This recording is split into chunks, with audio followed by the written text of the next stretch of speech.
presentations is to bring timely topics focusing on social justice issues of interest in the whitewater community. We hope you leave this presentation, Ending the Genocide Towards a Shared Future for Palestinians and Jews, not only better informed on the historical and current struggles, but also of some of the organizations working for healing and justice in Israel and Palestine. As you entered, you should have received a card to write questions you may have. During the presentation, please pass the question cards to our ushers stationed around the sanctuary. You met several of them as greeters when you came in, so they'll collect the cards throughout. At the end of the presentations, our guests will be glad to answer as many of those questions as time allowed. We have Lynn Benny, who will facilitate the question and answer period. In appreciation of the time and effort for our guests that are here today, we also have some baskets in the back and on the sides, so if you want to leave a little donation, those donations will go as appreciation to our speakers. And donation will be divided between the Milwaukee Muslim Women's Coalition and the Jewish Voice for Peace. That's what will happen to the donations. Finally, at the end of the program, we will have a fellowship. There's exits, and the elevator is over here, and there's other exits in the back, and we'll have fellowship downstairs, and you can meet the presenters personally. The presentation will be recorded for WisconsinWise.com, as well as for our own First United Methodist Church YouTube channel. And now I'm honored to introduce our presenters. Janan Najeeb is a Palestinian-American Muslim who founded the Milwaukee Muslim Women's Coalition in 1994. A well-known tireless justice advocate, Najeeb is a noted go-to resource for media, academic institutions, and interfaith organizations. Dr. Rachel Buff is chair of the History Department at UW-Milwaukee and a founding member of the Milwaukee Jewish Voice for Peace. Najeeb is the convener of the Wisconsin Coalition for Justice in Palestine, which includes more than 600 organizations, of which Dr. Buff is the co-chair and its executive of the executive committee. And now, please heartily welcome our two speakers.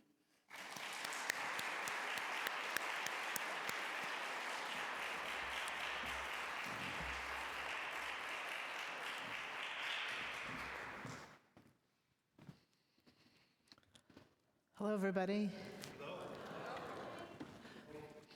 Hello, everyone. My name is, as was mentioned, my name is Janan Najeeb, and I am Palestinian. I have lived in Milwaukee most of my life, but I was born in Jerusalem. Although I'm a first generation, in some ways, I'm also a third generation because my grandfather used to come to Milwaukee, of all places, among other cities, as a merchant from Palestine, and one of his stops was Milwaukee. And he brought my father here when he was 15 years old, and then when my father was 16, his father passed away. He brought him here to learn the trade and to go to school, finish high school and finish college. But then he passed away and is buried in Milwaukee in Pine Lawn Cemetery. My father remained here. He finished high school, he went to college. He served in the U.S. Army. Then he went overseas back to Palestine, got married. I was born. One of my brothers was born there. And in 1966, they decided, I was just a couple of years old and my brother was a year younger than myself, and they decided they were going to come here to visit and to kind of spend some time here. And my father had fond feelings for Milwaukee because he spent so many years here. the '67 war broke out, and Palestinians that were outside of the country were not allowed in. And so we remained. What is really interesting is that my father passed away 6 years ago.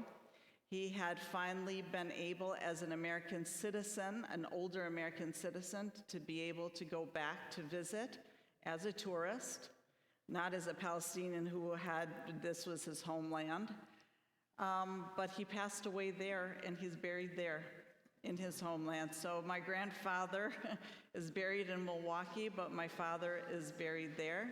My four siblings, myself and my three siblings, live in the greater Milwaukee area, and we all have families. We have families here.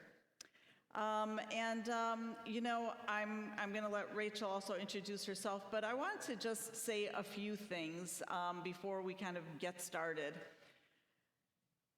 Growing up, I always heard the phrases that Palestine was a land without a people for a people without a land. Nothing could be further from the truth. We also always heard that if it wasn't for the European Jews that came as a colonialist entity in Palestine, that we would still be living in a desert because it was these European Jews that made the desert bloom. And nothing could be further from the truth, because the Palestinians have been there for centuries and centuries. Jesus is Palestinian. He is not Israeli. And Palestine has always been known for its rich agriculture. It's, you know, my parents not only owned homes in the West Bank, but they also had a summer home that they had in Jericho. Winter home, because Jericho is actually quite hot. And you can see the, what is it called, the Mountain of Mercy? It's the mountain of that Jesus fasted 40 days and stayed. And you could see it from that home. In Jericho, there were oranges and there were bananas. And in the West Bank, grapes and olive trees. There were plums and vegetables and herbs and so many different things that were sent out to many surrounding countries, because Palestine is part of what was known as the Fertile Crescent. So it's important to note what we have been fed for so long to justify the 76 years of occupation and oppression that the Palestinians have endured.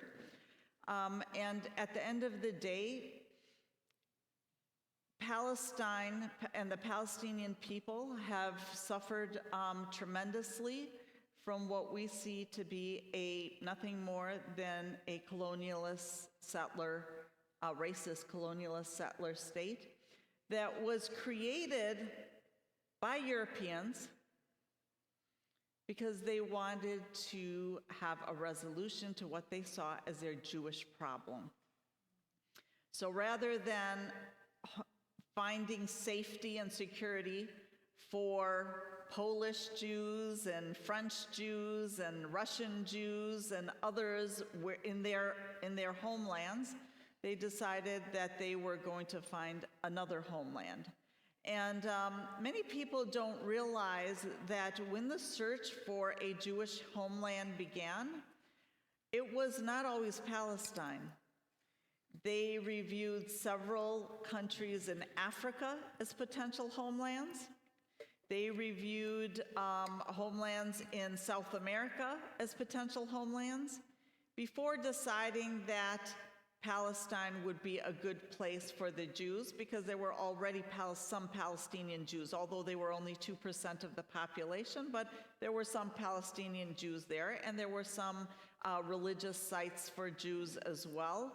But as is always the case with colonialism and these types of established colonies, they never ask the indigenous people what they think about being displaced and being ethnically cleansed to make room for these European entities. So when we later on talk about present day, what is happening and what is going on, we can't ignore the fact of how it started. History did not start on October 7th. History started actually before, 76 years ago when Israel was created. It started with the Balfour Declaration. It started with basically Britain, along with the World Zionist Congress, deciding that they wanted to have a homeland, a European homeland for Jews, and it was established on the destruction and death of 500 Palestinian villages and cities that were completely demolished and removed from the face of the earth. And it was, this was established over the dead bodies of tens of thousands of Palestinians, and in fact, 750,000 Palestinian refugees that now them and their descendants going on third generation remain in different Arab countries and in the diaspora, including Gaza. Many of the people in Gaza are not specific to Gaza, but they are part of those that have been ethnically cleansed to make room for the European Jews. So that's my kind of introduction, and we'll let Rachel give her introduction, and we decided, although we did put a PowerPoint together, we're not sure how we're gonna get that going, but I think that we have enough material to be able to kind of share in discussion, so. I told Janan this morning that it's like a bad joke. Like a Jew and a Muslim are going to give a presentation at a church, and their technology hates them. Yeah. That's not really the joke. I need to work on it, but we could not get things to go. So I'm Rachel Ida Buff.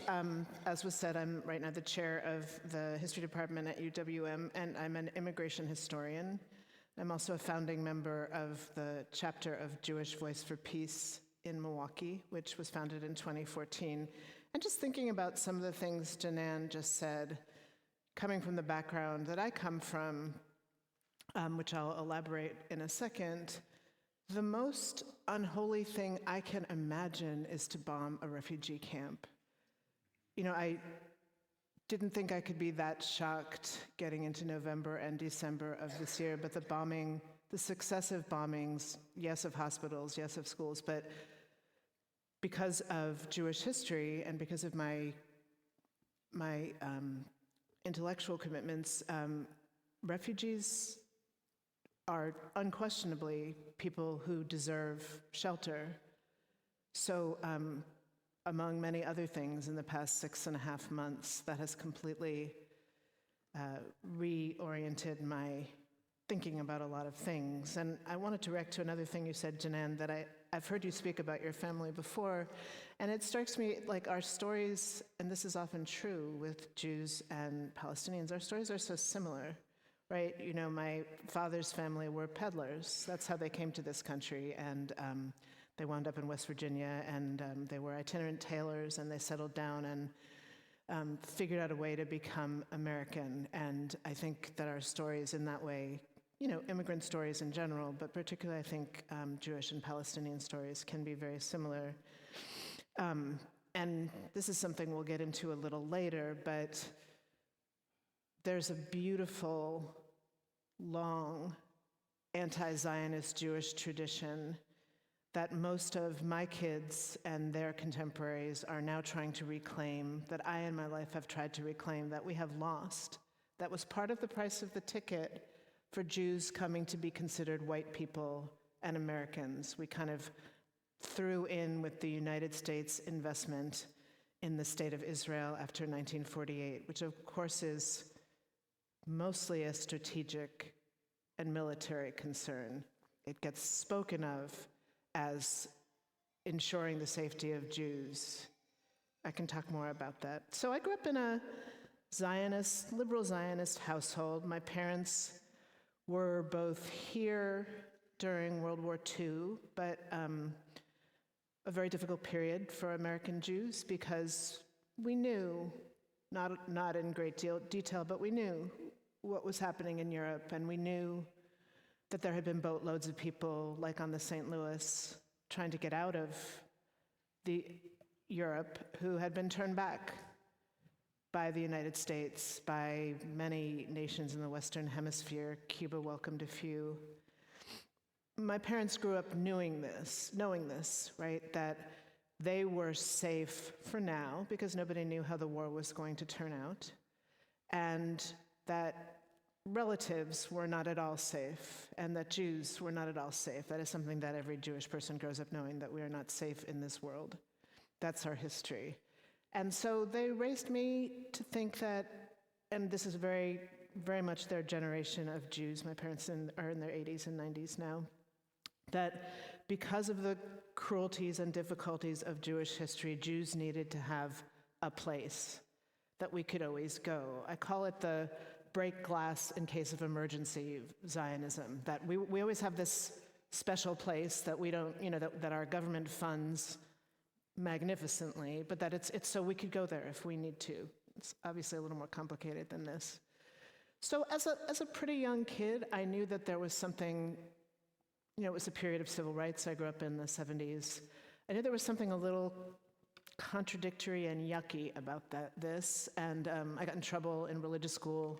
Me and the rabbi's son, they gave us some reading to do about Israel, and me and the rabbi's son, so I'm saying like the good guy, right, came in and we were like, kind of seems like the Arabs, because you didn't talk about Palestinians, then you talk about the Arabs. The Arabs have a point, and our teacher was like, no. And then we moved on.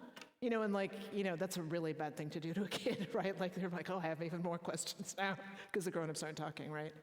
I always kind of knew that something was wrong, and I also knew, as I came of age as a progressive activist around mostly immigration and other civil rights issues, I also knew from experience that with the organized Jewish community in this country, which is predominantly and increasingly vociferously Zionist, that if you took any position criticizing Israel, there would be retribution. So I would say for much of my life, I was pretty out front and brave and progressive and very careful about Israel, though I increasingly knew that it was wrong. So for me, in 2014, when Israel did what it calls mowing the grass, which is to strike down the lives of generations of activists so they won't make trouble, in Operation Protective Edge against the kind of increasing demands of Palestinian youth, particularly for freedom. At the same time, my professional organization, the American Studies Association, began to consider the question of entering into an academic boycott of Israel. So, I have a PhD, so one thing I'm good at is doing my homework. So I did a lot of homework and really thought about this and really decided that it was time to move into a position of, it wasn't even anti-Zionism then, but of condemning Occupation Protective Edge, of condemning what the state of Israel does every single day in my name.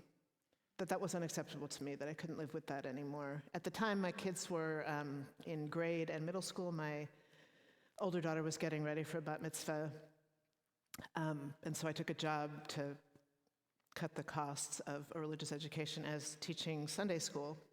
And I teach for a living. I love to teach. I come alive in the classroom. And as my mind started to be open to the amazing history that I was always very careful.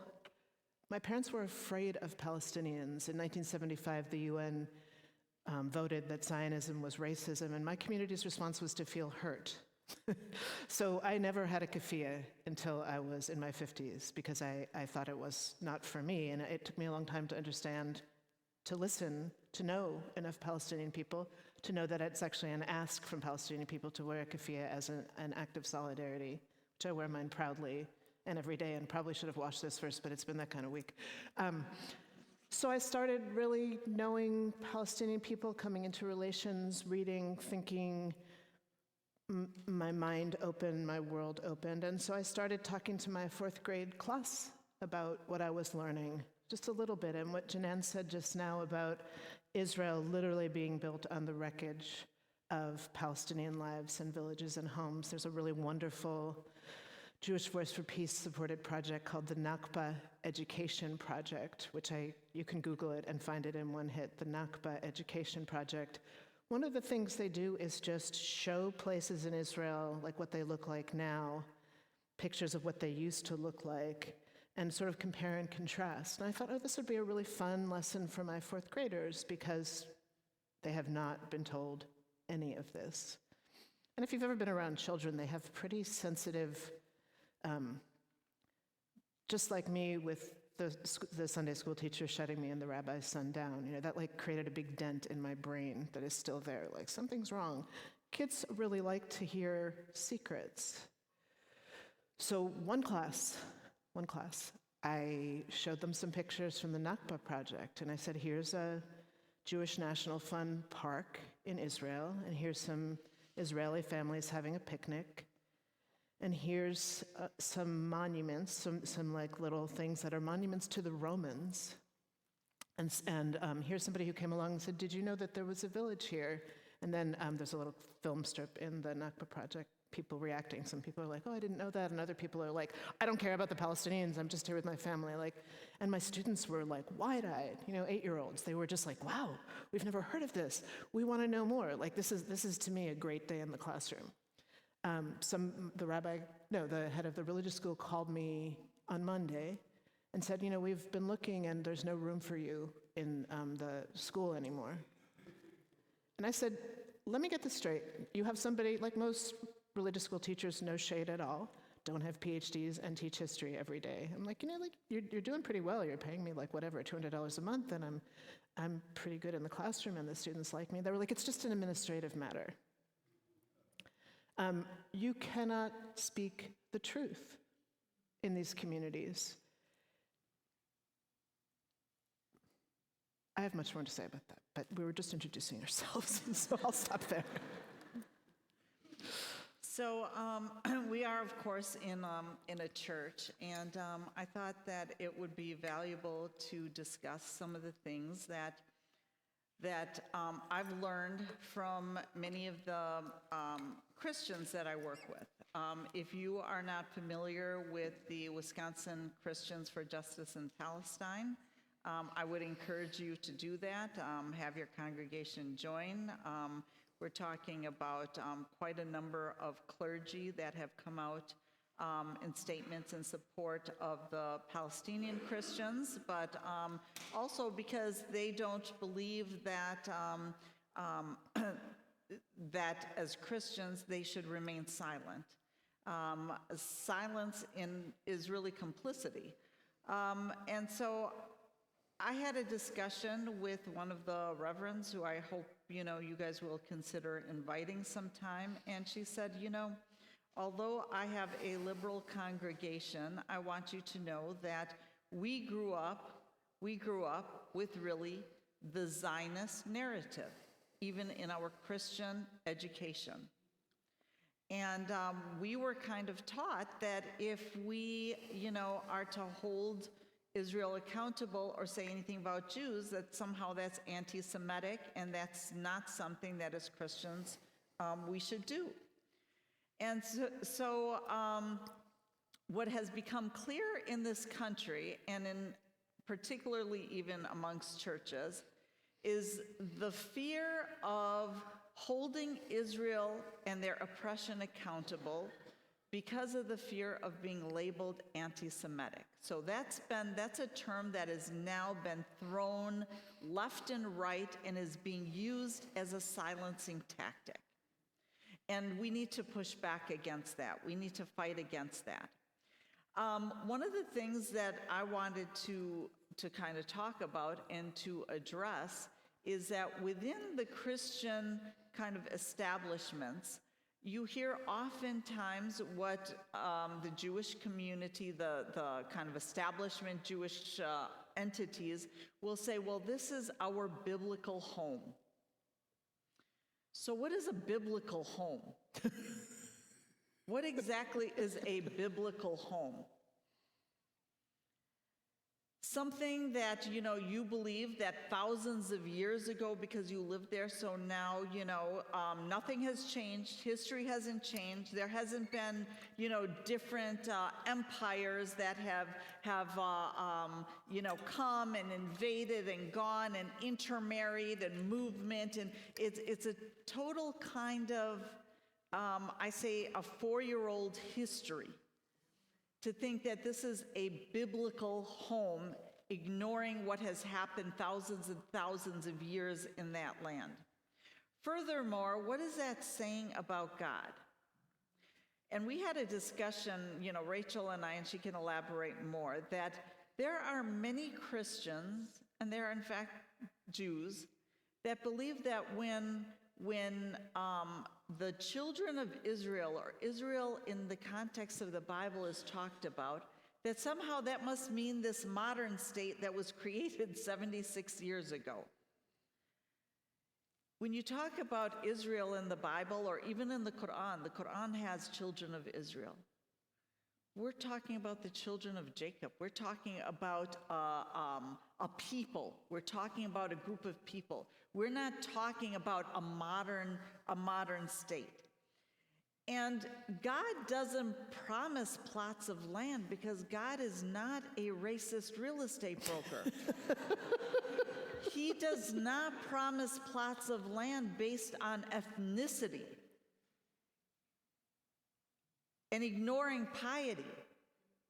As a Jew, and Rachel will tell you this, as a Jew, you can be an agnostic, you could be an atheist, you can be a convert, and you can go to Israel, no problem. You can take over the home of a Palestinian family who gets kicked out because this is your promised land that God has promised you. Can I just say one thing about this? Yeah.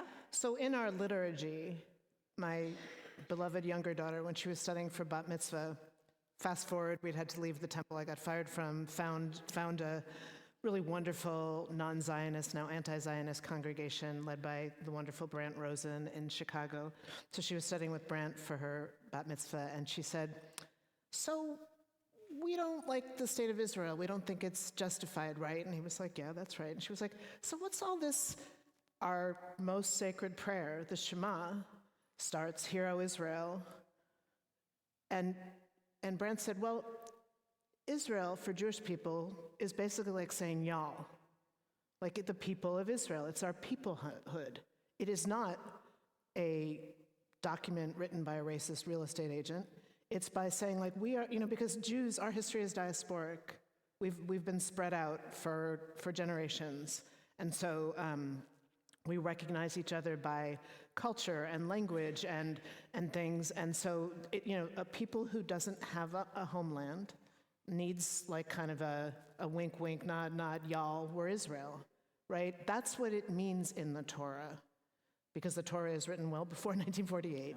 It absolutely doesn't. So just to support that, because my 13-year-old was confused. She was like, well, we don't believe that the state of Israel should be a state for the Jews. It should be an ethno-nationalist state. She didn't say that. She's smart, but she's not like that.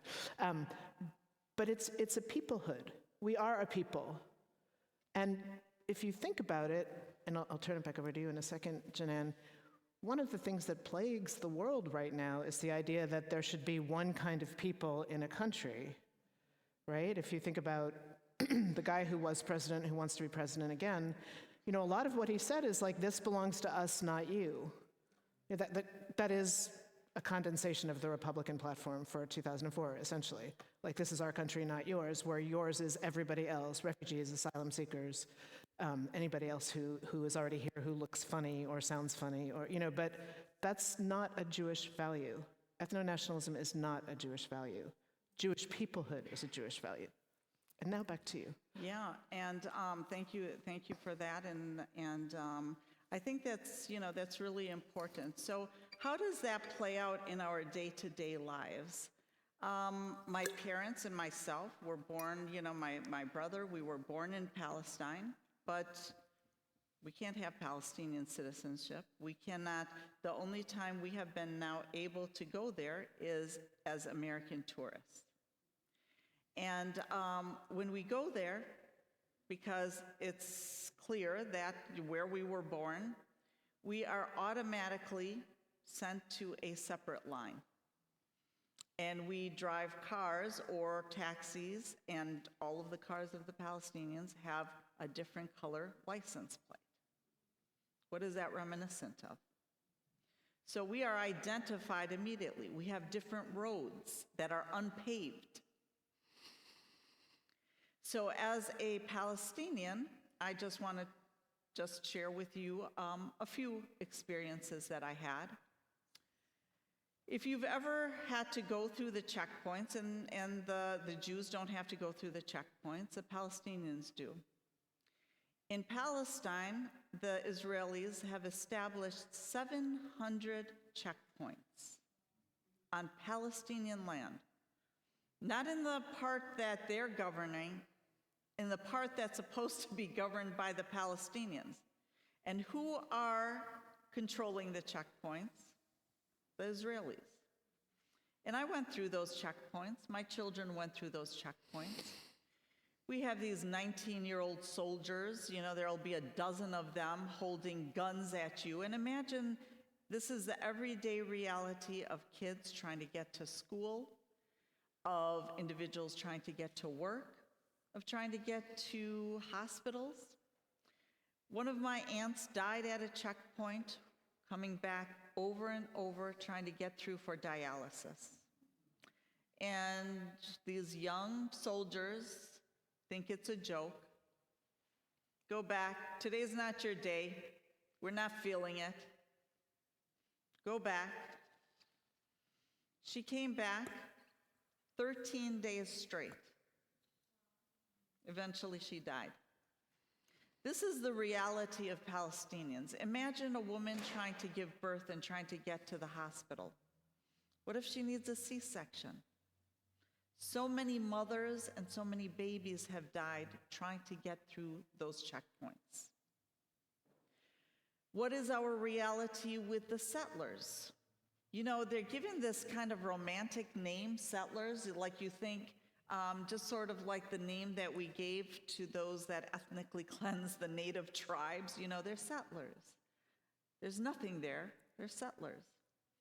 These are some of the most vicious and depraved and racist individuals. Many of them are American, they're European, they're Russian. They're all from outside the country. And they have established these huge cities. They're not settlements, they're cities in the West Bank.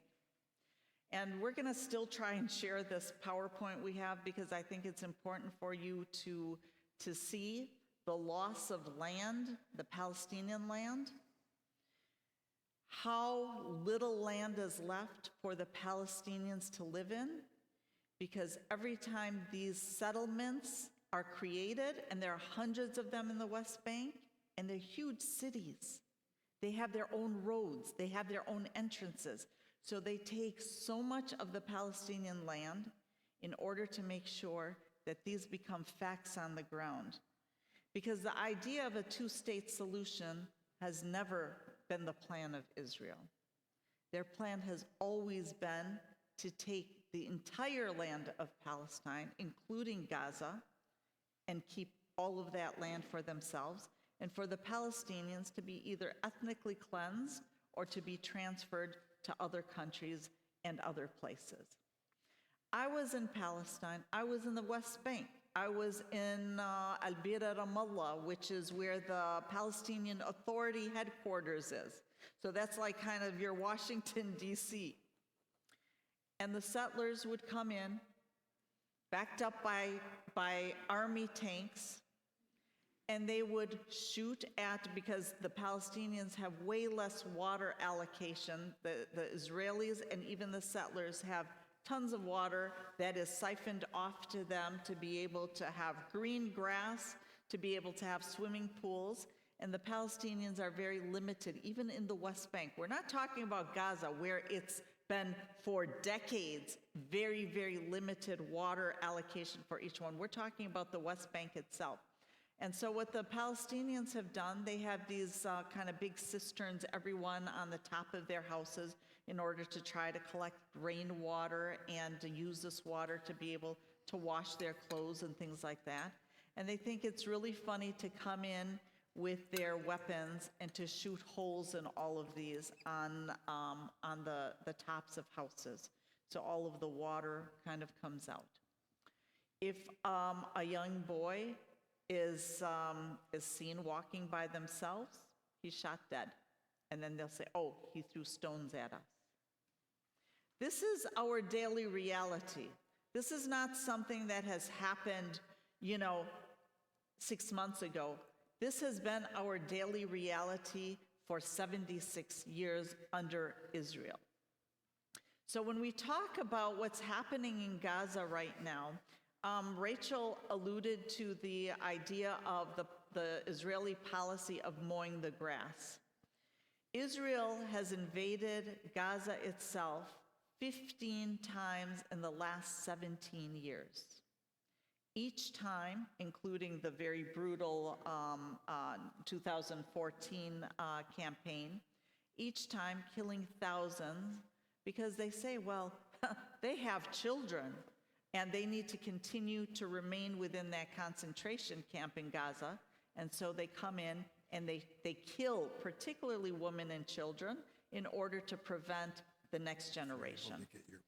So what is happening, what has been happening most recently is not just the complete destruction, the unprecedented destruction, but we have seen that 76% of those who have been killed and massacred, and they don't like the word genocide, use a word you like. If massacred sounds better, if killed sounds better, if lives snuffed out sounds better, if blown to pieces sounds better, use what you want. But we believe it's a genocide, and the majority of the world believes it's a genocide, because when you are trying to prevent the continuation of a particular group of people, that is a genocide. And the intentional targeting of women and children is a genocide. And just several weeks ago, they went into the bank that has the for families that have had difficulties having children, and there are thousands of the fertilized embryos, and they destroyed all of that because the intention is to get rid of an entire people. That's what we're seeing in Gaza right now. We're seeing the death and destruction of all of their academics, and I think Rachel can talk a bit of the scholasticide that we've been talking about.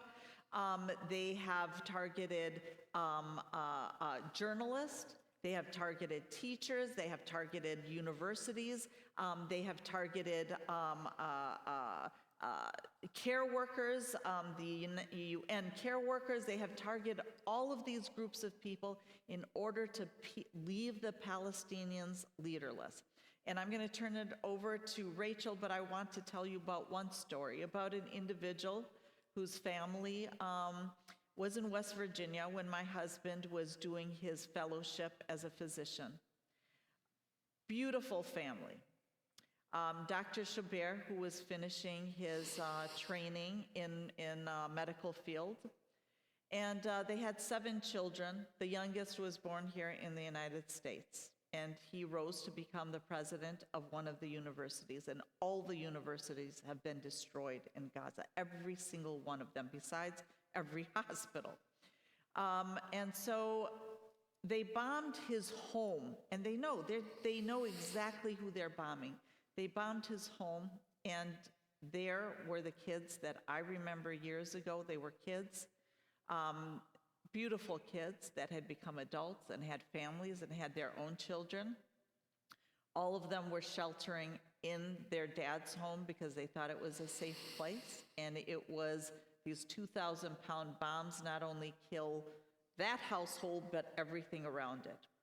Amazingly, Dr. Chabert and his wife seem to have been close to the door. Who knows, were they looking outside, what was going on? But they managed to run outside, where snipers were set up and shot them in their front yard. They left them for 3 weeks to rot. Anyone that tried to get close to them to bury their bodies in a dignified way was shot. For 3 weeks, hungry animals ate their bodies, they decomposed, and the idea was to make them a lesson amongst all the other professors. There have been so many professors and the heads of so many universities that have been intentionally targeted, to make them a lesson to the Palestinians that you will be leaderless, you people are nothing. The only person that remains of that family that we once knew in West Virginia, this beautiful family, and I still have images of Dr. Chabert putting his youngest daughters on his lap. He loved his daughters especially, and they were, you know, he would run around with them, he would do things with them. The only person that remained is the youngest, who happened to get married and is living in Chicago. She's the only remaining survivor of that entire family. This is the daily reality of Palestinians. You know, we only heard about Gaza, we only heard about the killings when Israelis were killed. But this is the daily reality of Palestinians for 76 years. But unfortunately, we live in a society that has basically said indigenous people, people of color, don't count. The only lives that seem to count are those who identify as coming from European backgrounds. So I just want to share that and just, you know, let Rachel follow up with the whole scholasticide even idea. So we do this kind of work all the time, but it's really heavy. So maybe just take a breath, because the stories you're hearing are, if you know, the stories about our fellow humans are pretty hard to live with. So I just want to give you the space to internalize some of that last story, and these are so common. So I'll just say that I was at a benefit early on, maybe November. I didn't think that we would still be talking about the genocide continuing in April. I didn't imagine that it would still continue. Although Rabbi Rosen pointed out when he came to speak in December, given the story we've already told you, he can show it if you put it on here, he said. Mm-hmm. He can show the thing if you put it on here. Yeah. The thing Rabbi Rosen said that really struck me as true and very damning. The United States tried its damnedest to disappear the indigenous folks here, and the ones that remain, and there are many that remain, miraculously survived in spite of that. You know, and the same is true, and why, you know, it seems mad, right? And you can sort of say, well, Netanyahu, he's such an extremist, he's such an idiot, he's trying to stay out of jail, all the things you can say about Netanyahu. But what Brent said that really stayed with me is, like, this was always the end of having an ethno-state of Israel.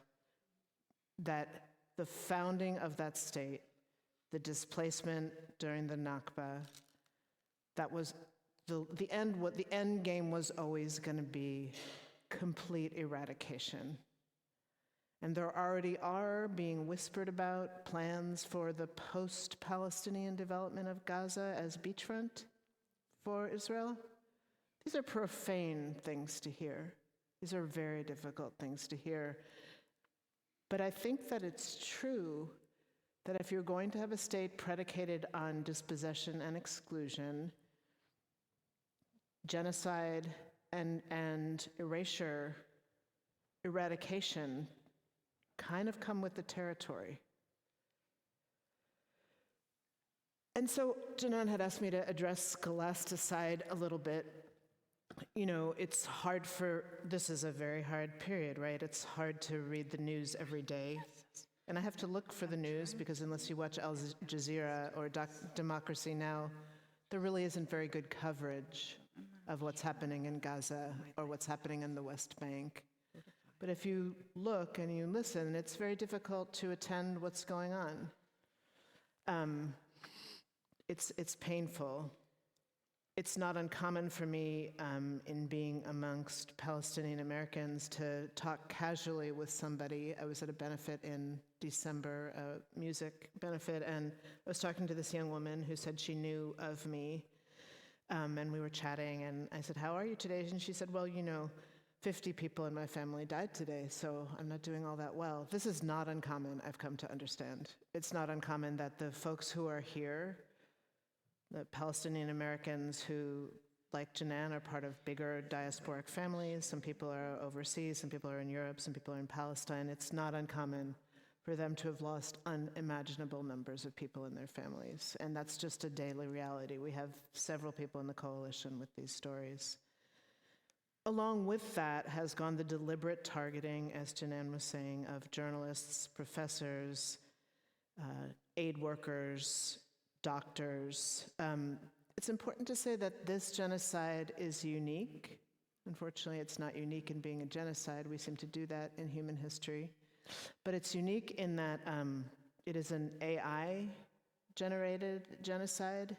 So Operation Lavender feeds, and this is what the Google workers, I don't know if you saw last week, there were a number of Google workers arrested in California and New York for protesting no tech for genocide. When Israeli drones attack a hospital, they know who's in the beds, right? When they attack a house, they know where the bedrooms are. This has all been mapped, right? So everything that has happened has been intentional. And let me say, because the vexed issue of Hamas is often raised, Hamas is a political party. Hamas won a couple of elections in Gaza. There's a history there about the undermining of the power and ability of the Palestinian Authority. There's a history of Israel creating Hamas to play off other factions, other more powerful factions in Palestinian life. There is, in other words, a complicated political history to Hamas. And yes, Gaza's ruling authority has been Hamas. When you go to the polls in November, which I really hope you do, I don't imagine that you're thinking that if somebody's angry at Biden, they might take you out if you vote for them, or angry at Trump. Let's not talk about that. Let's just say you're all voting for Biden. My point is that the excuse that, well, they are all Hamas is frankly untrue and disingenuous. In any case, the destruction of Palestinian places of knowledge, the destruction of archives, so this history cannot be written because the archives have been incinerated. This is very familiar to me as a Jewish person. It means there can be no history of this people. And it connects with what we see happening in places like Columbia University, where students, young people who are standing up for Palestine, Palestinians, Jews, Christians, atheists, are increasingly being targeted as the enemy, where people who speak the truth now are being targeted as the enemy because it's not okay anymore to tell both sides of the story. In Palestine, we have the physical destruction of the archives. In this country, we have incredible repression on college campuses in the name of free speech. So you have to be very careful what you say about Palestine. On a college campus, we saw what happened at Columbia last week. The official definition of anti-Semitism that has now been adopted in Congress and by a lot of universities and been peddled around the world in countries like Germany, is that if you speak critically, as we are, of Israel, you are anti-Semitic. Ironically, this has resulted in things like the New Yorker writer Masha Gessen, herself, themselves a Soviet, she was born in the Soviet Union, a Jew. She lost a big literary prize because she was accused of anti-Semitism for writing the stories we're telling you now. You literally cannot speak the name of what you see. So this is a useful thing for non-Jewish, non-Muslim audiences, so I will say it. It's very important that you understand that there is real anti-Semitism, right? In Charlottesville in 2017, people with pitchforks shouting, "Jews will not replace us," definite anti-Semites. Make no mistake about it. I had to read up on that. I don't want to replace those people. What are we talking about? But this is an 18th century theory that Jews are conspiring to replace good Christians with Jews and our hapless agents, Palestinians and immigrants. We're always conspiring because we control things. That is anti-Semitism. When you have an assassin sneaking into the Tree of Life synagogue in Pittsburgh because he has ideas that, again, this is replacement theory, that HIAS, the Venerable Hebrew Immigrant Aid Society, which did work out of the Tree of Life synagogue, that HIAS, because it was helping immigrants, was again Jews trying to replace nice white people with scary immigrants. When he murdered people at prayer, definitely anti-Semitism. Me sitting here telling you that, to quote our mutual friend of blessed memory, Rose Datesman, Israel is ruining my ethical inheritance as a Jew, not anti-Semitism. Anti-Zionism, yes. That is not anti-Semitic. Let me just say this because I am really proud to be a Jew. I am religious. I keep the Sabbath. I'm a Jew. I'm really happy to be a Jew. I do not want a country representing me committing genocide. I try not to harp on this because other people have worse problems, but the 6 months of watching a country murdering women and children in the name of my safety has been incredibly traumatizing for me.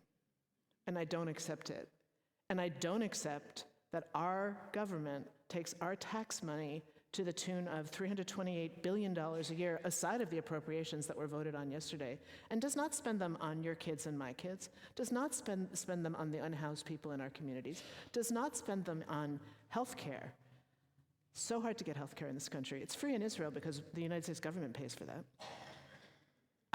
None of that is okay with me. It is not anti-Semitic for me to say any of that, or for you to. It's not just because I'm a Jew and I can be I get a pass, so I'm going to say all this nasty stuff. It is not anti-Semitic to criticize Israel. But those two things have now been married so that in our universities, and this is the connection with the scholasticide, you can't speak the truth about history without being accused of anti-Semitism. This has happened to prominent Palestinian scholars and teachers. It's happened to anti-Zionist Jewish scholars and teachers. So we have the destruction of the actual places of learning in Palestine and the destruction of practices of learning here in the name of, and I reject this entirely, protecting the Jewish people. We are a scholarly people. We are only a people because we are historically minded. Otherwise, we're spread out. Who even knows who we are? We intermarry, we disappear. We are only a people because of our practices of archive and history and memory and peoplehood. Those are now under siege for Palestinians, for Jews, for all people. They don't want you to know the story. They don't want you to see what happened at Al-Shifa Hospital, which is an abomination and no one should see it, but everyone should see it. Because now we know, not only did they murder doctors and lawyers and professors and poets and children and neonatal patients, they went after and targeted patients in hospitals. This is obscene. This is profane. This cannot stand, but it does. And I think that... Okay. I think that one is mine. Do you have yours too? It's all part of... Okay. I added them together, so... Should we click through them? I don't want to... Just real quickly, I think that because we can definitely click through them, and I think what is important are some of the maps and things that we felt were important to show you, the loss of land that we discussed, and also, as Rachel was saying, we have no problem holding our government accountable. We have no problem cussing out our president, our senators, our elected officials. But if you say anything about Israel, that seems to be sacrilegious, and we need to stop that, you know? That needs to end. Even some of the terms, you know, we have Congress, as if they have nothing else to do, outlawing things like the Palestinian anthem, from the river to the sea, Palestine will be free. You know, from the sea to the river, Palestine will live forever. This is, you know, as if that's something, as if even mentioning Palestine to try and basically silence people. So we need to fight against these things. But we wanted to highlight, should we, is there a clicker or so you have to something? click it back there? Or is there a way to click it, or you will click it? Okay, Okay, go ahead. Why don't we go through that quickly? I think we discussed most of it. Go ahead. And I think this is really just back to the idea that, you know, help him build Palestine because Palestine was not built before, you know. So these are some of the things that had been presented about Jews building Palestine. It's also important to say that nobody wanted the Jews who survived the Holocaust after the war. They were displaced persons, and Truman started pushing for Israel because he knew that Congress would not allow Jews to come here. There's a couple of very small Displaced Persons Act, mostly non-Jews, because the world did not want Jews, and you said this before. So in a certain way, the founding of Israel is about anti-Semitism. Like, let's put them there. You know. Anyway, keep going. That was not a really important slide. Yeah, and we'll try to go quickly. Okay, keep going. We'll do Herzl another time. That's Jabotinsky. Yeah. Keep going. And feel free to share these with everyone. We have no problem with that, you know. So just the idea about this is a Nakba. You know, you have European Jews coming to Palestine, and the Palestinians are dispersed. Besides those that were killed and the villages that were removed, they basically had to walk all the way to Jordan. They had to walk for days through the mountains. My aunt was one of them, to Syria. And you have people now using the excuse that, well, you know, why doesn't Egypt take the Palestinians? Why don't the Arab countries? It's because they don't want them. No, they experience it. That's what Israel wants. They want to ethnically cleanse Palestine. The Palestinians don't want to leave Palestine. They want to remain in their own countries. So it's not that the other Arab countries don't want them. There are millions of Palestinians in the Arab countries currently that live there. They were part of the first 1948 and 1967 displacement that took place. Next. Yeah, keep going. Yeah, and these are just, you know, for decades and decades, the Palestinians have lived in refugee camps, mainly tents, and only more recently, some of them are now these really kind of shambled kind of places because they're left in certain areas. Go ahead. Wait, can I slow you down here just for a second? So it's really important because I had heard that for years and years before I really thought through it slowly, which is that babies are born, become children, go to school, grow up in those tents. It's not a temporary situation. When we think of refugees, we think, oh, then we stay in the tent a couple years and then we got resettled. This is several generations of people, and this is what we bombed, what Israel bombed with our bombs. Sorry. Next.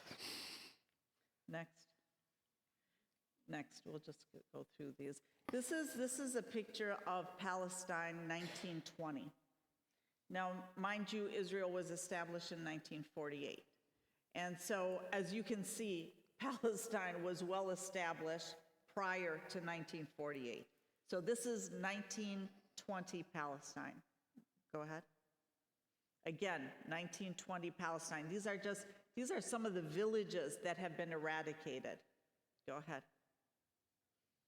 Anything you want to say, or we can keep going? Yeah, let's keep going. Yeah, because I know we're long on time. This is just a visual to be able to see the number of Jews that are brought in from Europe, the United States, elsewhere, and the displacement of Palestinians. Next. Keep going. Here's an example also about the establishment of the settlements and others in Palestine. The blue are the settlements. Imagine how many they are currently. Next. And this is basically talking about, and again, you can feel free to share these slides, about the fact that, for example, if you are a Palestinian and you live, let's say, in Jerusalem, and you want to get married to a Palestinian on the West Bank, you must leave Jerusalem and give up any contact with ever coming back to Jerusalem and go to the West Bank. Whereas a Jew can come in from anywhere in the world and live wherever they want, including in the West Bank. And so there are a lot of laws and a lot of rules that are very, very specific and very racist. And you find this right within they're very confident in highlighting them. Next. Here's an example, and this is such an important map. Mind you, the green, that was the Palestinian areas. The one next to it is after the partition, and you can see that the West Bank and Gaza and East Jerusalem are all part of what the Britain and the Europeans, when they divided Palestine. And even then, the Jews were giving more of Palestine than the Palestinians. But going all the way then to what would be my right, your right here, you can see the green part. That's where the Palestinians currently are forced to live. Those are the only locations that Palestinians can now live. All the white area is controlled by Israel. And so what happens, what Israel does every so often is they will kill off some of the people in Gaza, and then as they clean out one of the villages, they will throw them into Gaza. And they will have to go into Gaza. And that's how, within the span of 76 years, we went to that. That is all that remains, which brings us to kind of when we talk about a shared future. I personally do not believe a two-state solution is ever possible again. I believe our goal needs to be a single democratic state where every single person has an equal vote and everyone is equal to the other. We don't need a theocracy.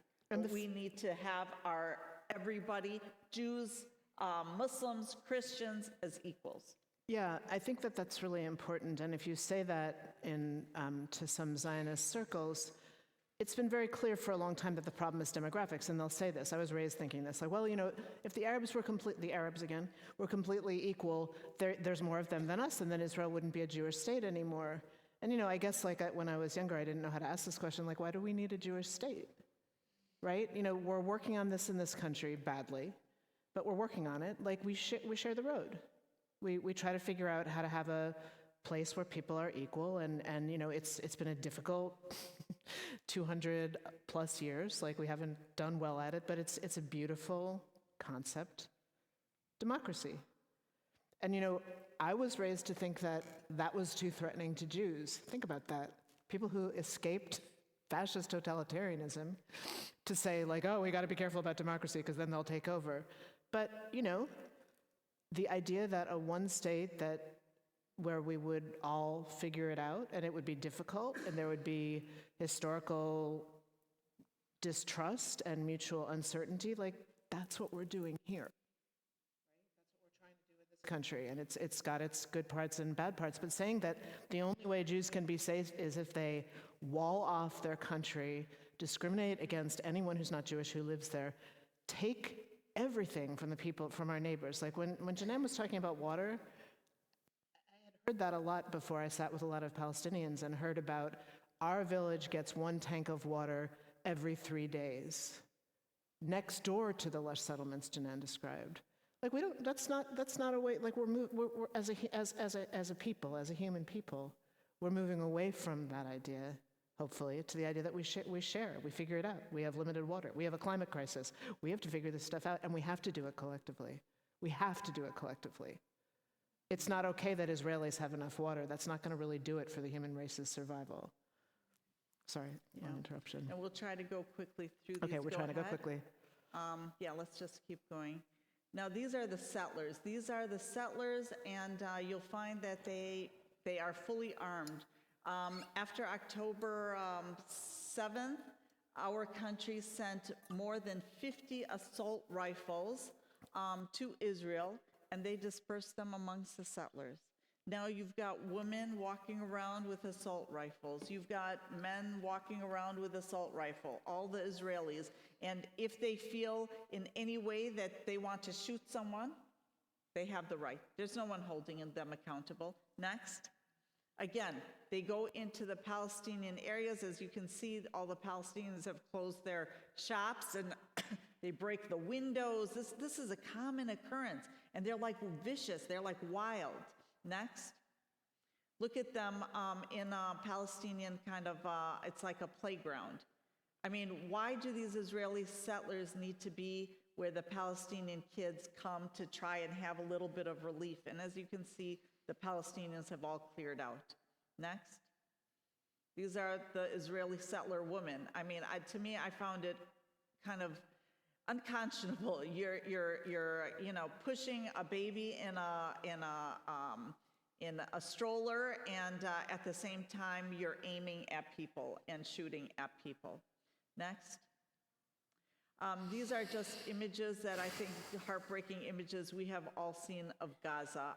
The loss of life is one thing, and there are some estimates that believe when all said and done, and who knows when it's going to be all said and done, but just simply there's cholera taking places, there's famine taking, imposed famine, that we're talking about potentially having maybe 200,000 deaths. And this is, I want to just put it in context. Right now, just the deaths that are counted, those bodies that they actually have, not even those under the rubble, in terms of the population of Gaza, is akin to saying that every person in Wisconsin, in Illinois, and in Minnesota, every man, woman, and child has been murdered. How would that, you know, just to put that in context. Next. Just the fear, more than half of the population of Gaza are children. What kind of mental health issues when now it's been almost 190 days with no relief? 190 days. This is a concentration camp with nowhere to run, where we're providing 2,000-pound bombs, many of them that have banned substances. People are being burned to death. People are having just unbelievable, when you want to talk about napalm, this is like to the fourth power. Next. These are the men, and they take the men, and it was cold, and it's cold in Gaza, particularly in the evenings, and they've stripped them down. Many of them are experiencing torture. They're talking about waterboarding. They're talking about cutting off their fingers and cutting off their toes as ways of just torturing them. These are nurses. These are healthcare workers. These are teachers. These are not Hamas people even. These are just normal people, but it's a way of humiliating and really just devastating a population. Next. They're loading them off in trucks. Where on earth do we see these kind of images? And we're complicit. Our government is complicit in this. And thousands have been taken. So when we talk about I think it's 100 and some hostages that are left, what about the 8,000 missing Palestinian hostages that have been taken from Gaza alone? There's another 7,000 in the West Bank where Hamas doesn't even exist that have just been taken. These are all just within the last 6 months. And Israel is one of the only countries that also puts children, more than 1,000 children that are in military detention. Some as young as 7 and 8 years of age. Imagine. Next. You know, we talk about the Palestinians as if they're all Muslims. What about the Christians that have died? What about the Christian churches that have been destroyed and massacred? This is one of the Eastern Orthodox, one of the oldest Orthodox churches in Gaza. And this is the destruction and death that has taken place. Next. This is the church. It has an image of what it looked like before and what it looked like after. Next. Next. We can keep going. Yeah, we can talk about going. that. Yeah, I yeah. think we talked about a lot of Yeah, this. keep Go going. ahead, keep going. Keep going. Keep going. Yeah. And that's, Yeah, and so, and that's, and please feel free to share the slides, the deadly exchange. You want to say something? We'd like to open for question and answer. yeah, just quickly, the End the Deadly Exchange has been a JVP project because the thing about violence and militarism is that they circulate, right? So we give Israel $328 billion a year, mostly Lockheed Martin and Grumman and the usual suspects benefit from that. More guns in circulation. There's a lot of programs where US police and ICE and other federal and local agents go to Israel to train. That's what we call the Deadly Exchange Program. And the idea is that, you know, their army is so efficient, their army is so great, we should learn more from them. So what we see is that these kind of militaristic strategies, this kind of violence proliferates and comes back home in boomerangs, as it always does. Yeah, and something that we want to kind of, and we're very concerned with, and we want to, before we kind of open for Q&A, and something we want to give an alert to.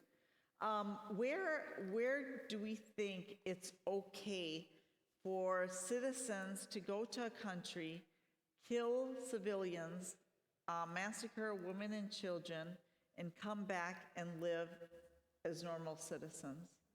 We have thousands that have left to go fight in Israel, thousands from the United States, and they will be back on our turf.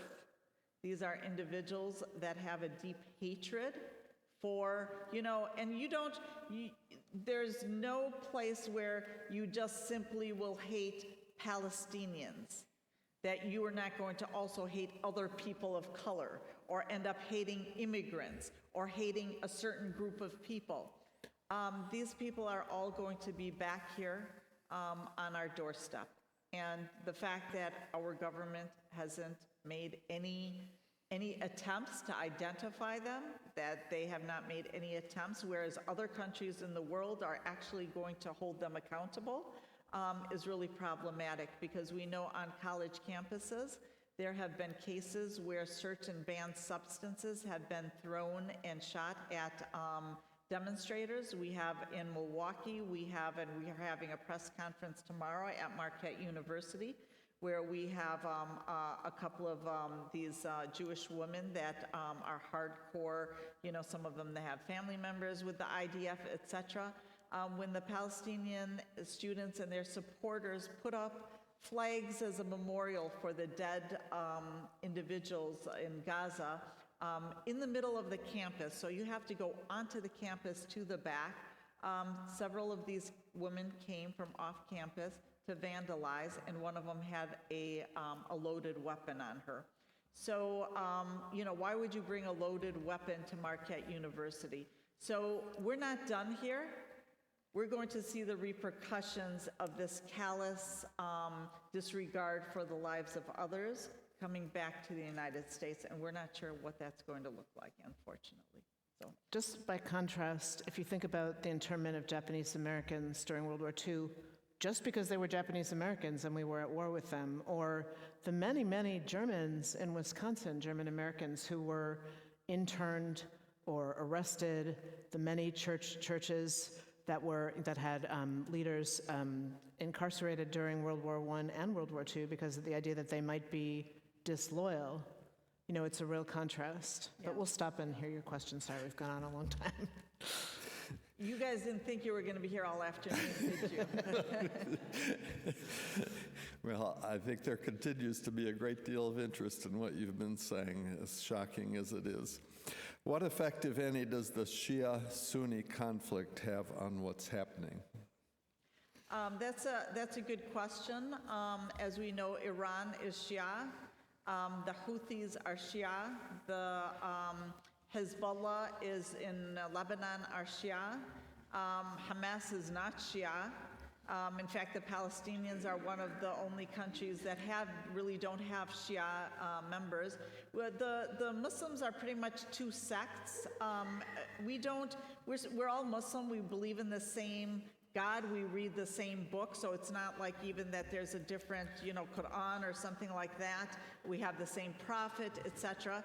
This is a distinction that came about after the death of Prophet Muhammad, and it was really a political distinction as to who should take the rule of the caliphate or the Muslim people, kind of like the Muslim community at that time.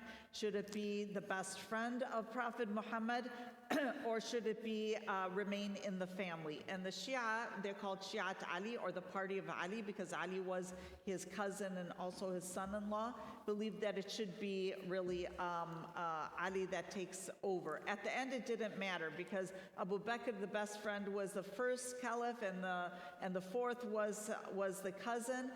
But the way it's playing out here is that the United States is, and along with Israel, is trying to present this as almost, well, Iran,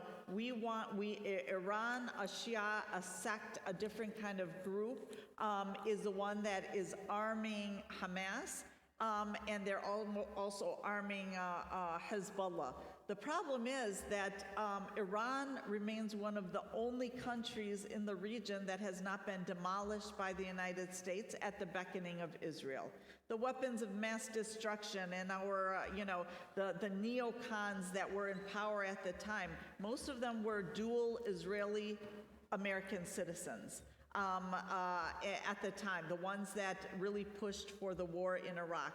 And Iran and Israel would like nothing more than to get U.S. soldiers and the U.S. embroiled in a war and to demolish Iran, because then there's no, Syria is demolished, Libya is demolished. The Gulf have all of these non-representative dictators. And so it's really, Iran is the only one that they would also like to demolish and probably take over their oil and have control there. And so if you guys have watched how Israel has, along with the United States, have been trying to get Iran embroiled in a war, and Iran has really been trying to avoid it. Now suddenly Israel wants to go and has been, supposedly attacking Iran. Oh, because they threw drones. Who declared war on Iran by going into Syria and killing 13 senior embassy staff at the Iranian embassy?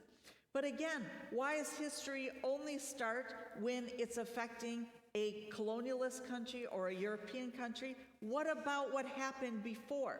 And I hope that we are all out in the streets if Israel or the United States try to attack Iran, because it will be a nuclear war. That's what will happen. Iran is a huge country, and the only way to destroy Iran will be with nuclear weapons. It's something we're very fearful about, because also, currently one of the largest bases in the world is in Iraq, and that's how the United States, it wasn't Israel, 99% of the drones that were shot down going into Israel were by the United States. They were shot down because it's from the largest base. So we have to keep in mind that Russia and China are not going to be happy with having another base for the United States in Iran. They will somehow get involved. And so we need to kind of think about this. Why are we putting ourselves at risk, putting our people around the world at risk, putting our military in different bases around the world at risk for a racist government that wants to ethnically cleanse a people? So really the only Shia-Sunni issue is because that's what Israel and the United States government is trying to push, that this is really a Sunni-Shia issue, because the Gulf states, mind you, it's only their leaders, not their people, are also don't like Iran. It has more to do with oil and who's in control and all of these types of things, but mainly it's because they want to find a way to demolish Iran. It seems like everything that we hear in this country is this two-state solution, and Yeah. you're talking very differently. Absolutely. And there seems to be no majority of Palestinians or Israelis either who favor any of the solutions. There's no consensus.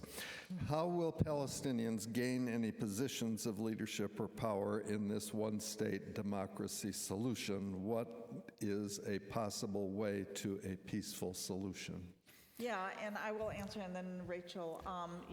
I think that we've been sold for a long time this really lie that somehow there is an opportunity for a two-state solution. Yet our government continues to fund Israel, and Israel continues to use our armaments to ethnically cleanse the Palestinians and to take more and more land. What two-state solution are we going to have on that image? You guys saw the map. What two-state solution? Because Israel itself is saying, well, now we have these settlements. We can't remove them. So that was the plan from the beginning, to establish these what are called facts on the ground and not to have any other opportunity. What we see, because the Palestinians are not going anywhere, even if in the diaspora we will continue to push for Palestinian human rights. So the way we see it is that it has to be something that's coming not from the United States or Israel, it has to be a United Nations demand. And we can see clearly the vast majority of the world, it's really just the United States, which I call the Israeli-occupied White House and the Israeli-occupied Congress, that continues to push whatever Israel wants. But the vast majority of the world has seen, and I think in these last 6 months, the vast majority of Americans have also seen that. And how will Palestinians also be able to have leadership? It will only come by the United Nations and other countries, and including the United States, forcing a democratic country and forcing rights for Palestinians. Agree. Just a couple of things to follow up on.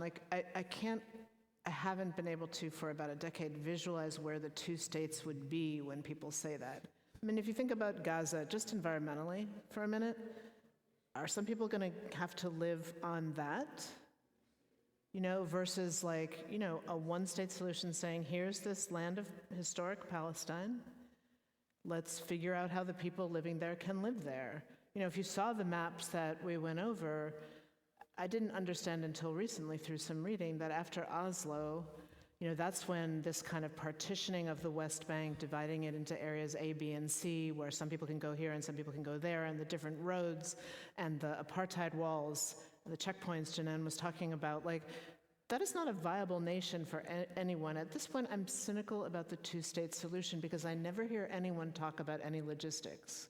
We also have to remember that the founding of the State of Israel started to divert the water from the Jordan River away from Palestinians to Israelis in the 1950s, right? So if we're going to share the road and have two people survive there, a lot of things are going to have to be remedied. The river is going to have to flow freely. Far be it from me to say something that Congress has banned. We're living in a country where Congress bans slogans now, incidentally. But I don't think that I think it's worth, if someone starts saying, well, we really need a two-state solution, to just politely ask them what they mean by that. What would that look like? Where would the two states be? How would they share the water? What would the roads be like? Because I don't think most people who say that have thought that through. I think it's kind of it's a panacea that is not actually sincere. And I think just as an addition, whenever you hear about a two-state solution, even our governments say, yes, there will be Israel and a demilitarized Palestinian state. Well, what exactly does that mean? There are already 700 checkpoints run by Israel in Palestine. The Palestinians, including Hamas in Gaza, don't own a single helicopter. They don't own a single tank. They don't have an airport. They don't even own an airport. The Palestinians have no airport.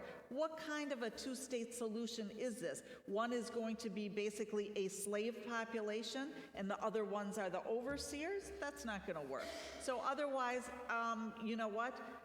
honestly, as horrible as this situation has been for the Palestinians, I think Israel has already lost, because the entire world is suddenly seeing what the Palestinians have been experiencing for the past 76 years.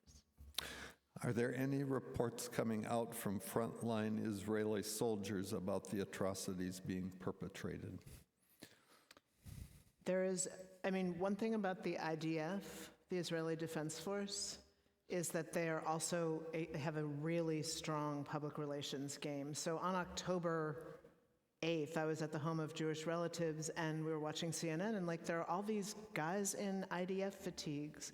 So be very, for a decade, CNN vets all their coverage of Israel and Palestine with the IDF in Israel before we get to hear about it, right? So we don't fully get to hear all of what goes on. And now I completely forget the question, sorry. Yeah. What was the question? I'll get back to it. Oh yeah, no, I'm sorry about the soldiers. Any reports coming out So from there have frontline? been a trickle. There have been 3 Israeli conscientious objectors. And this is something I was thinking a minute ago when Janan was talking about it, speaking as a Jewish mother. If you are raising your kids in a country where they're going to be, conscripted after high school and they will serve 2 to 3 years in an army that encourages the dehumanization of people, encourages the kind of like rogue violence that Janan showed us pictures of, you may have been endeavoring to raise your children not to do things like that and then be told that your duty to the nation, I think it's very difficult. There is also an organization called Breaking the Silence, which is veterans of the IDF talking about that experience. Other than that, I would say, and you can contradict me if I'm wrong, that the IDF runs a really tight public relationship. In fact, I think that they do that almost, that is one of their military skills, is they patent a kind of truth and vend it around the world. It is not true, but they are lockstep in pursuit of that truth.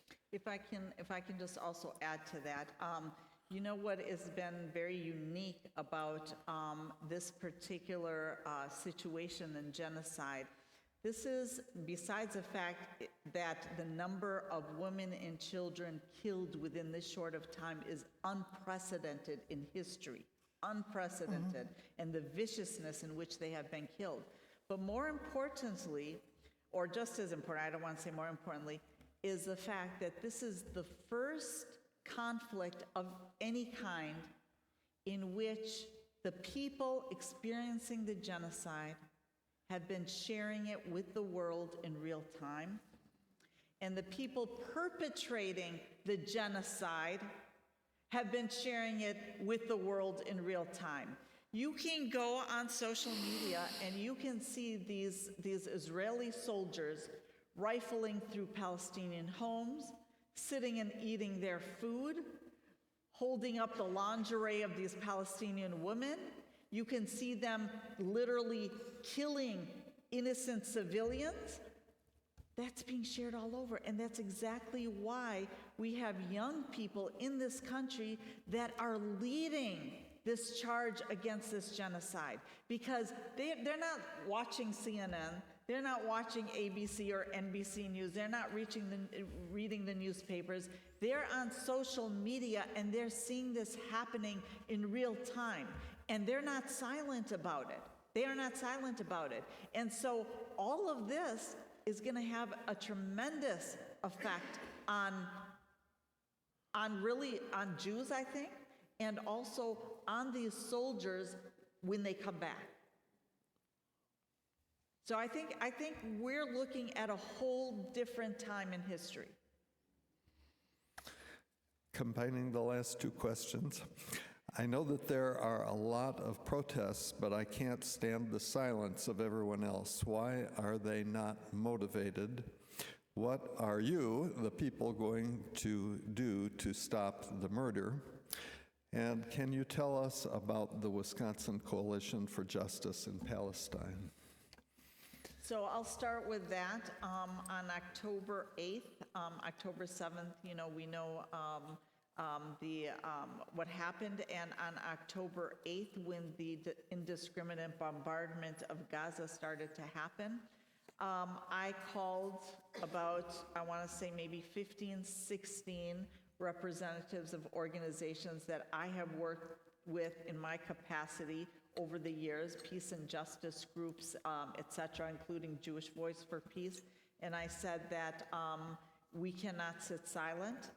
This is history did not start yesterday, and the story is not coming out. What the Palestinians, they were undergoing a slow starvation. You can go to so many different magazines, including the Washington, oh gosh, I can't think of it, what's called, the Washington Report, I think. Anyhow, there were so many over the years that have had things like starvation by degrees, or ethnic cleansing, you know, in stages. And these are over the last decades talking about the Palestinians themselves. So what I did is I called together about 15 or 16 representatives of organizations, and we decided we were going to start this group called the Wisconsin Coalition for Justice in Palestine.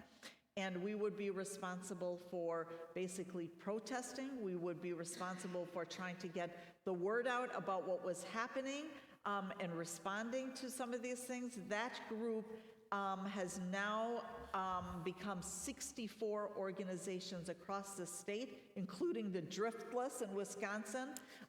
And there are many, many people that are not silent. The problem is, going back to what we talked about, the silence that is being imposed, and I'm seeing it in some of the interfaith groups that I am with, where, you know, you have people that want to take a stand, and immediately you will have one or two rabbis that are in support of Netanyahu that will say, that's anti-Semitic. I will be really hurt if that is said. I will be really hurt if a statement against, you know, is put out against genocide? Really? Really? Or they'll say, well, you know, there are two sides to the story. I'm sorry, there are no two sides to genocide. There's only one side to genocide.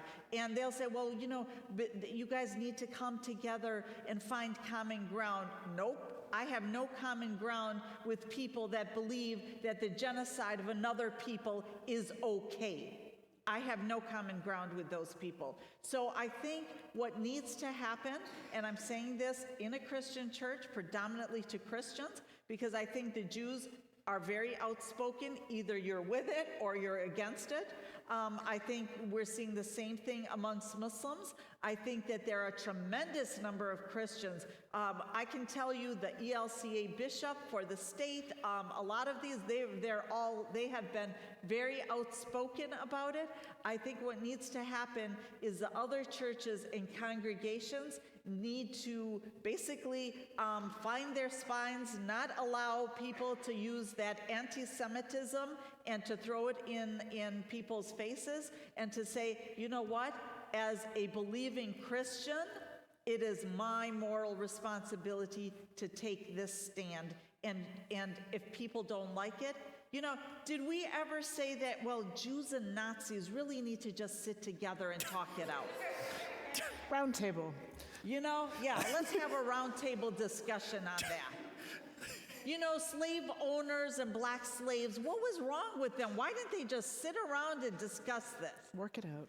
So why is it that Palestinians are supposed to sit around with their oppressors and the people that have been ethnically cleansing them for 76 years? And well, you know, it's those Palestinians that are just not accepting Oslo Accords, which means that all of those settlements are supposed to stay there, and those, you know, that these militarized Palestine would be in existence, and you have to continue to follow these rules.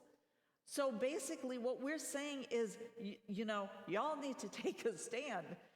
For us, we have been marching in the streets. We ran the uninstructed campaign that we were aiming for 20,000 and brought 48,000 votes.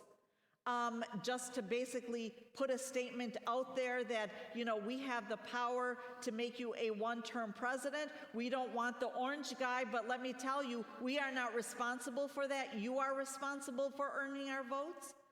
We need to really realize we live in a democracy and we need to reclaim our democracy.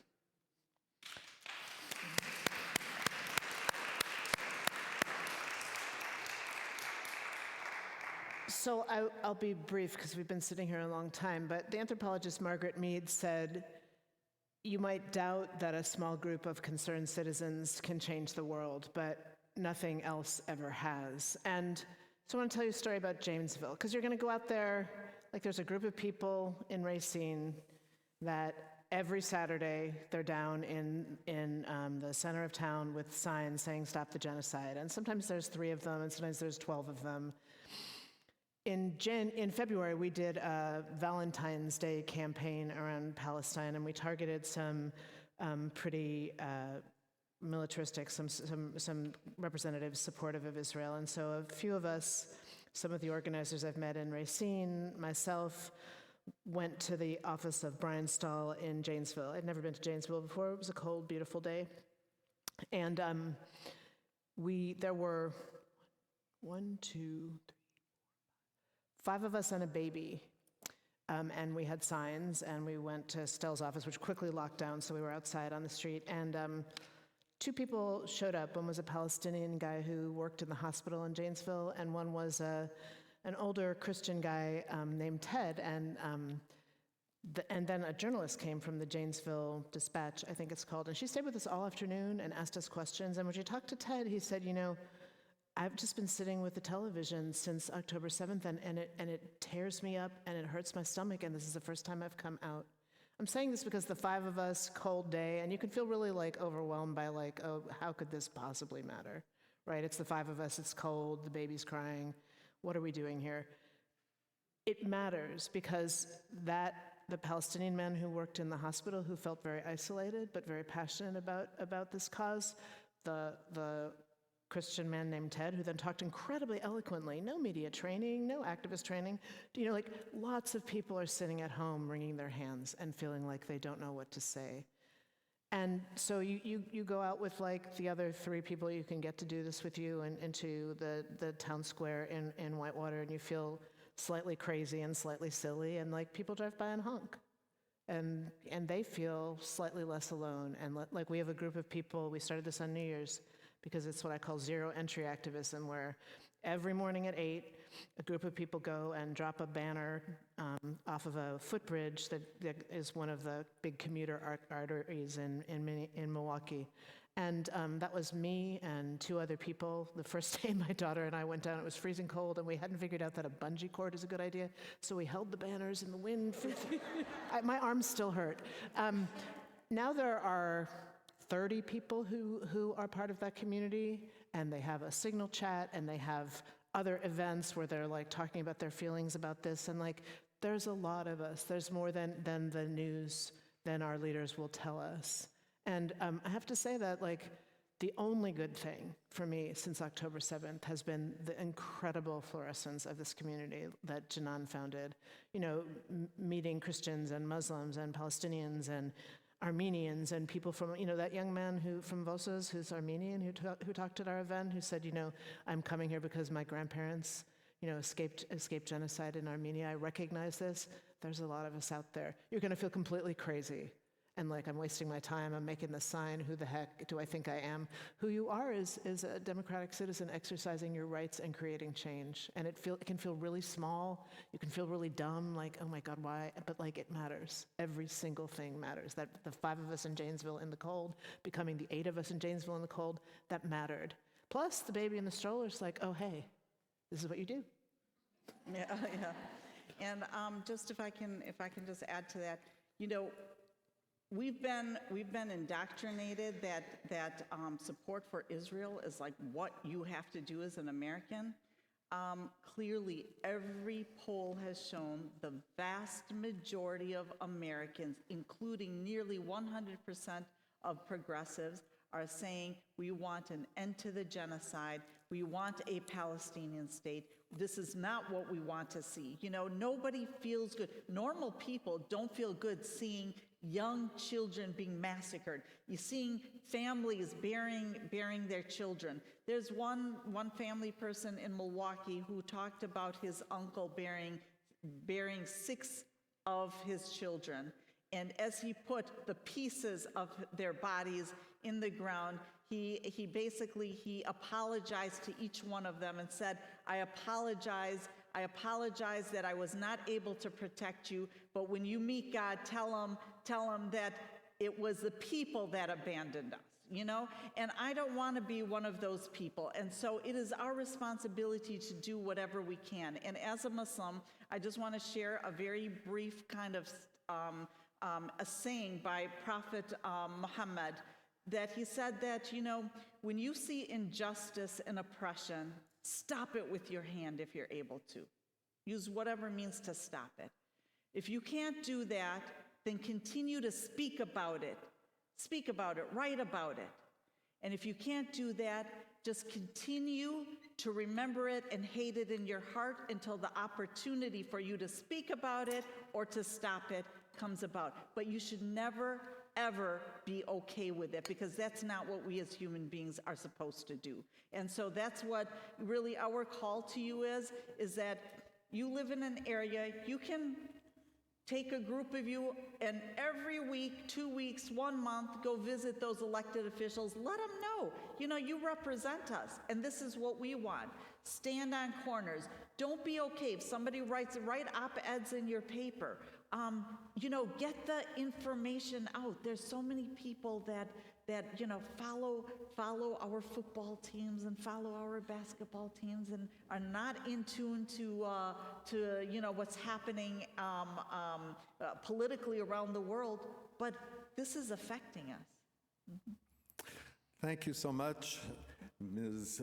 Najeeb and Dr. Buff, for your very informative and compelling presentation. Thank you.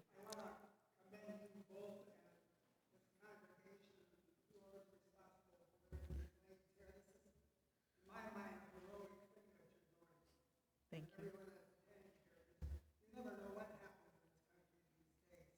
So you are heroes. I am the one who won't go to the last question about the participation, the silence. I live in Fort Atkinson. I'm a Vietnam veteran. I know what protesting is. I have a 3.5 by 5 Palestine flag in my front yard. I drive around Fort Atkinson. I see no other flags anywhere, and it disgusts me. Every house should have something up. We could create a movement that would just end this, put pressure on Biden and just stop it. Absolutely. It's like it just keeps going and going and getting worse and worse. People gotta stand up. I mean, it's hurting us. Absolutely. I mean, we don't have health care. I had to go to Vietnam. I got health care. I know it's like how much I appreciate it. But I have relatives that don't have it, and it's just sickening. And I encourage everybody to put a flag up on the lawn and, you know. So can I just, thank you. Thank you. Yes.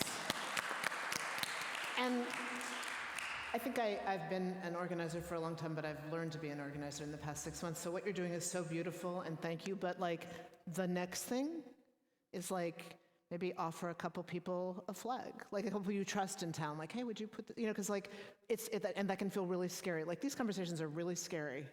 Like, you know, the Jewish holiday of Passover, which any Jew who's even vaguely Jewish celebrates with a big dinner, and there's so much anxiety of like, oh my God, I'm gonna go home and talk to my family. But like, it's really hard to have those conversations. But like, have them with the 2 people you trust most in town. Like, hey, I have this flag.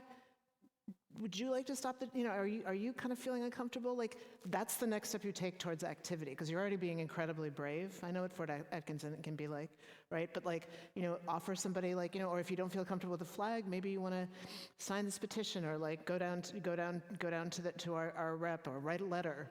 You know, like people have to be where they are, and it's a scary time in this country. There's a lot of repression. That's real. So not everybody can have a flag, though. I bet you have 1 or 2 friends that might. You know, and then there's 3 of you. right? Which is better.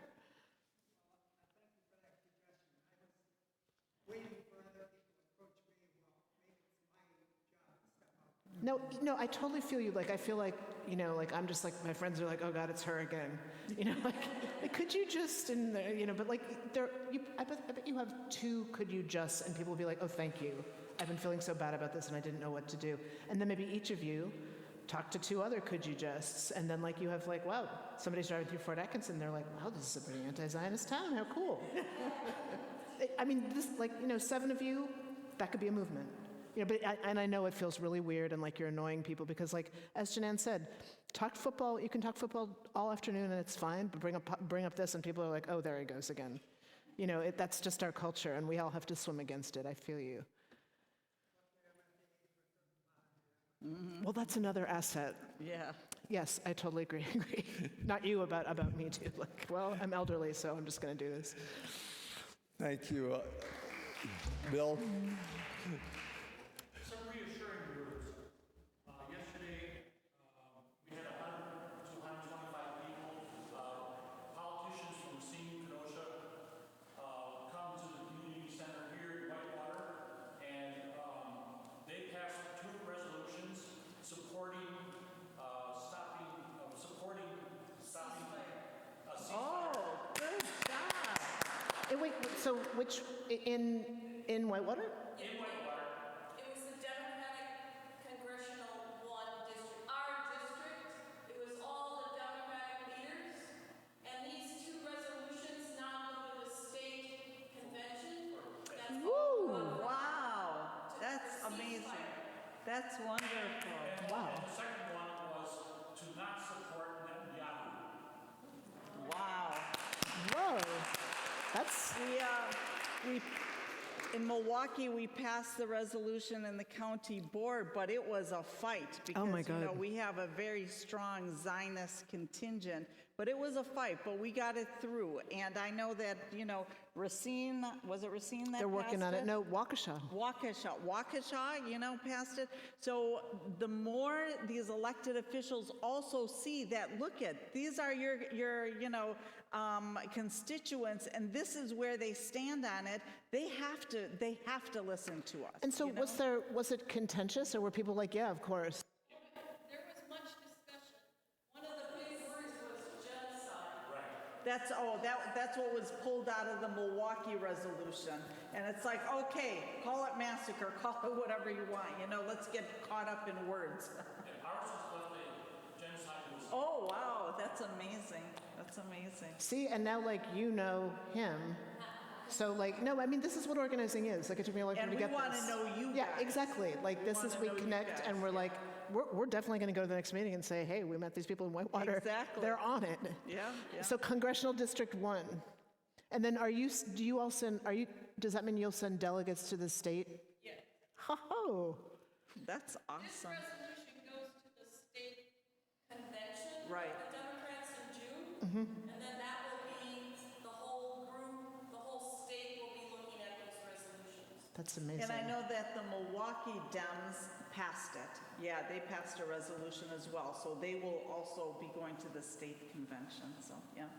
Yeah, Janan has had us all join the state Democratic Party so we can go to the convention and vote for And these everybody's resolutions. like, what? You want us to do what? But we have. Thank you all very much for joining us today. A reminder about the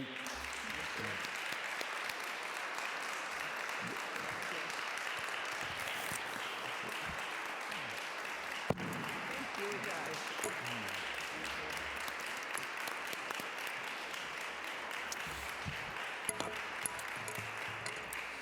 And a reminder about the opportunity to leave a gift for these organizations. And also, please join us for refreshments downstairs and perhaps some further conversation. Thank you again so much, women, for being here.